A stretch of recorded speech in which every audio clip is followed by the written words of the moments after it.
नमस्कार मित्रांनो, आज एक नवी योजना जाहीर झालेली आहे आणि दिव्यांगांसाठी एक मोठी खुशखबर आलेली आहे. तर पहा काय आहे ही योजना. तुकाराम मुंढेंचा आणखी एक धडाकेबाज निर्णय. आता दिव्यांगांच्या खात्यात थेट 15,000 जमा होणार. दिव्यांग कल्याण विभागाचे सचिव तुकाराम मुंढे यांनी अपंग व्यक्तींसाठी आणखी एक मोठा निर्णय घेतला आहे. त्यांच्या या निर्णयामुळे अपंग व्यक्तींना स्वावलंबी होण्यास तसेच स्वतःचा व्यवसाय उभारण्यास शासनाकडून मोठी आर्थिक मदत मिळणार आहे. तुकाराम मुंढे हे आपल्या धडाकेबाज कारवाई आणि निर्णयांसाठी संपूर्ण राज्याला परिचित आहेत. दिव्यांग कल्याण विभागाच्या सचिवपदी त्यांची निवड झाल्यापासून त्यांनी आपल्या कामाची झलक या विभागात देखील दाखवायला सुरुवात केली आहे.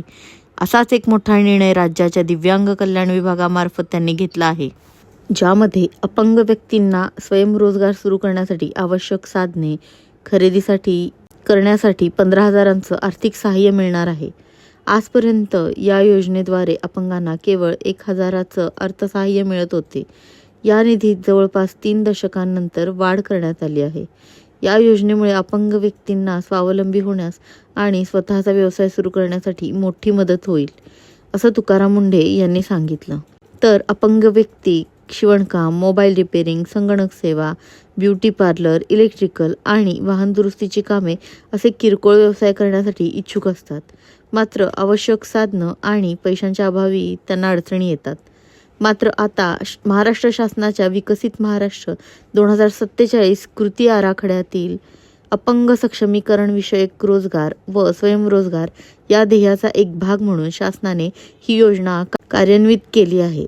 यामुळे आता अपंग व्यक्तींना त्यांच्या आवडीचा व्यवसाय उभारण्यासाठी आर्थिक मदत मिळणार आहे.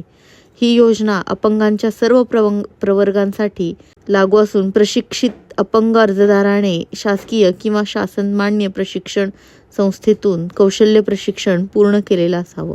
या योजनेमध्ये प्रशिक्षित अपंग महिलांना प्राधान्य देण्यात आले. योजनेचा निधी थेट आधार संलग्न बँक खात्यात जमा केला जाणार आहे. लाभार्थ्यांची निवड मुख्य कार्यकारी अधिकारी, जिल्हा परिषद यांच्या अध्यक्षतेखालील समितीद्वारे केली जाणार आहे. तर निधी वितरित झाल्यानंतर लाभार्थ्याने व्यवसाय सुरू केल्याची खातरजमा करण्यात येणार आहे. तर खाली दिलेल्या वेबसाईटवरून नोंदणी करता येणार आहे. या योजनेचा लाभ घेण्याचं आवाहन देखील दिव्यांग कल्याण विभागामार्फत करण्यात आले आहे. अर्जदाराने खाली दिलेल्या वेबसाईटवर नोंदणी करायची आहे. धन्यवाद.